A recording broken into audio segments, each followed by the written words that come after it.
Guys, how we going today? Gonna do my final review on the Thrustmaster T300 after I gave it a very long shakedown. Over 1500 hours in this wheel now. Was my first wheel ever to introduce me to sim racing. Absolutely loved it. But as time's gone on, there's some things that have happened to it that I think needs to be shared with the community. As well as if you're looking into the market now, this wheel with its age and some extra stuff we'll talk about later in the video may not be the best choice to buy as a brand new product, but maybe better to buy as a second hand option. But let's just get into how many hours, how I've sort of calculated that, and yeah, we'll just see how that pans out basically. Okay, so you can see on F1 2025, I've only just got this game, 8 hours of play, but this is what has turned me to buy a new wheel. Unfortunately, things come into later in the video, we'll discuss what's happened, but keep in mind, 8 hours on that game. EA Sports WRC, really loved that game. I had 491 hours played in this. Forza Horizon 5, 111 hours on that, but we'll say 100 because I've played probably 11 hours on controller just to muck around, but genuinely, majority has been on the wheel. DR2, awesome game. 394 hours played on this one, specifically on the wheel, none on a controller. Generations was the same, only 7 hours. Didn't really like that game, physics are pretty trash, but moving on, WC 9, we put 21 into that. Again, I liked the game, just the physics held it back, but yeah, 21 hours on that.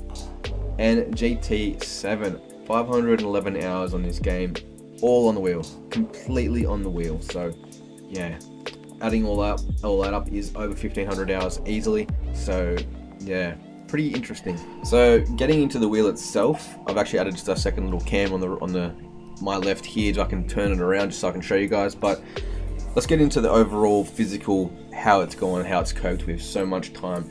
As a note though, I've always used gloves on this, so if you didn't, I think the wear would be even more extreme than without, because obviously as you guys know, guys use gloves on wheels to protect the Alcantara typically, not so much for grip, but just to protect it from the oils in your hands and the sweat. It can just really ruin Alcantara.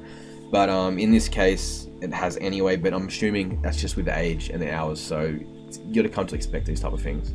Alright, it's gonna be pretty awkward. I've done the weirdest way, but this would be just an interesting, you can see it real life, what's happening. So overall, we look at the wheel here, we look at the handle where you'd actually put your hand. That Alcantara is completely just compressed now, unfortunately. So it's really got no nice feel anymore. It actually feels a bit gummy, if I'm honest, and that's even through gloves, so it was pretty disappointing to learn that. On the other side here, we've got a bit of fray on this stitching, if you can see here. So this is obviously when I'm rally driving, I have my hands on this position like this on both sides, and that's typically the way you do steer. So obviously the wear is going to be in this area, but some pretty bad separation there. And if we do look at that, I've noticed it was only glued on, there wasn't stitching on that, so that was a little bit disappointing to find out. Also above here, just here, some of the stitching we have is fraying away, but over 1500 hours on the wheel, you do come to expect this sort of stuff. So you could refurbish this wheel if you really wanted to, but I wasn't really sure if I wanted to do that. We have some fray above here on the this center little indicator as well. The buttons, all the buttons are still perfectly fine. Just obviously, you know, we've got some wearing here on the this little, you know, painted part here. These buttons all work perfectly fine, absolutely nothing wrong with them at all. Just the overall condition of the wheel is what sort of was a little bit of a letdown. The Alcantara, you know, we have this side as well. We have some stitching that's frayed here, which you probably can't really see. Some there as well. So just the overall flattening. If you look at this side here, you can actually see as I turn it. Now you get a really good idea how flattened out that Alcantara is, can't you? So yeah, pretty annoying, man. So this is going to be, I don't know if this wheel is going to do this right now, but this is the biggest letdown of this wheel, or the biggest failure for this point. So if I turn it now, we just have it, we've obviously in the main menu of the PS, so we have a constant force feedback level of, say, I'd probably say 5 Newton meters, not crazy. But let's just turn it and you should be able to pick up the audio pretty bad. Now listen to this. You hear that first click? What's happening is, I'm trying to get a bit more. All that clicking. Keep it this way as well. There you go. Yeah, so what's happened there, if you look at the wheel now, completely off center. This is where center should be, I'd say, if you're looking at the wheel. So let's put this cam down for a second and let's talk about it. So probably, I'd say 3 or 4 months into having this wheel, I did notice it one time, that slip. So I actually contacted Thrustmaster directly. The response they gave me, I do have an email I could throw up in the video, but I don't think it's needed. You can probably just take my word for it if you want, but this is just an honest review. Got in touch with Thrustmaster, asked what the problem was. They couldn't really tell me, although I did have a sneaking suspicion what's going on. We've got belt slip. So I held off. I gave it another couple of weeks. I turned the force feedback down a little bit, just a touch, just to see what would happen. And unfortunately, it didn't help it at all, man. Like, it was still, like, that's terrible, man. Coming to think that after, say, you know, having the wheel for 3 months, not ideal. So what I did, I continued on, because I really did enjoy the feel of this wheel. Like, as a belt-driven wheel, and obviously my first wheel, I don't really know much. I've only just upgraded to a direct drive, which will be another video coming, but anyway, I really enjoyed the wheel, especially pretty expensive product, man, as you're just getting into it. I was originally looking at a Logitech, like the base model, but the jump to this one was probably double the money. A Thrustmaster T300 Alcantara Ferrari Racing Edition, I think the name is, quite a mouthful. But yeah, this is what's happened. So persevered with it, ended up getting, to be honest, I got the shits of it a bit more. Hit up my guys I actually bought the device from. They got in touch with Thrustmaster also, and the result was Thrustmaster basically come out and said, we no longer use this wheel. It's technically discontinued, or we don't make it anymore. So all they could really do is offer a replacement. But when they said a replacement, what can you even get as a replacement? You just get another T300 servo base.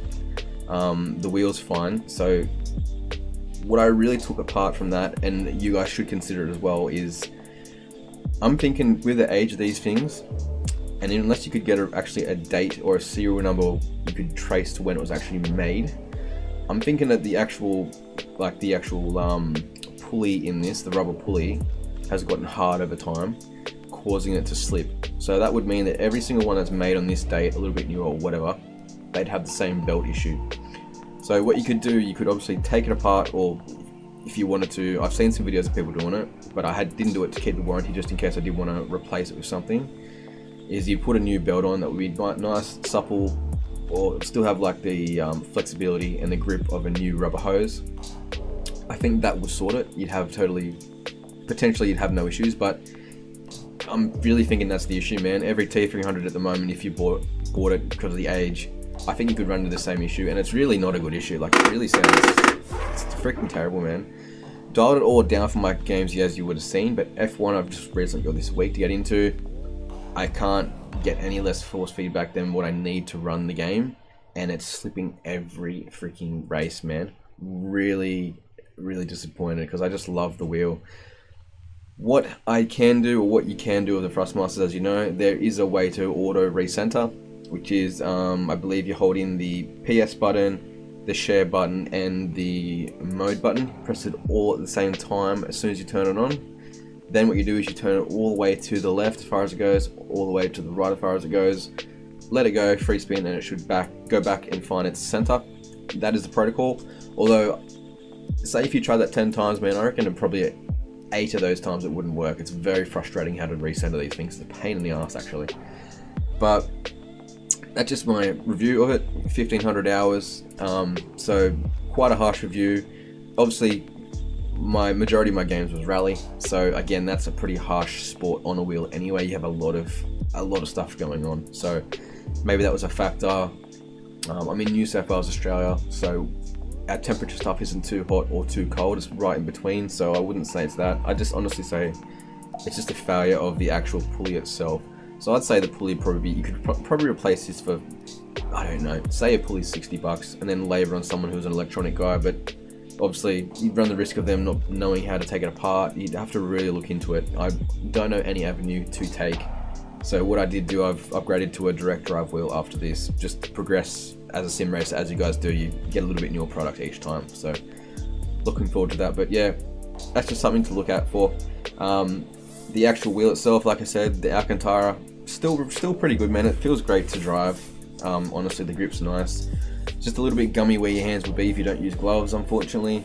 The stitching coming away was a bit of a downfall, but honestly the worst thing I found was how they've glued on these little parts that come across the center columns part into the wheel, into the rim.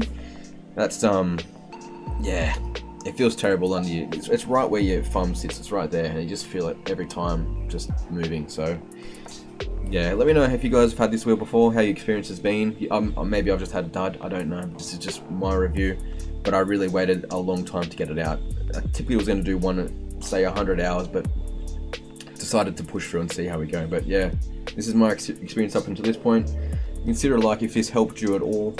But yeah, I just do your homework with build dates, and then maybe rethink of getting maybe a newer wheel would be my advice. But if you can get one second hand off Facebook Marketplace, or just a second hand one in general, I think that would be the go. And then maybe look into refurbishing, but obviously look into the refurbishment part before you did it to see if it's available and the cost. Factor that into the new wheel or the second hand wheel, and I think it could be fine. But with that, leave it there. Consider a like if you can.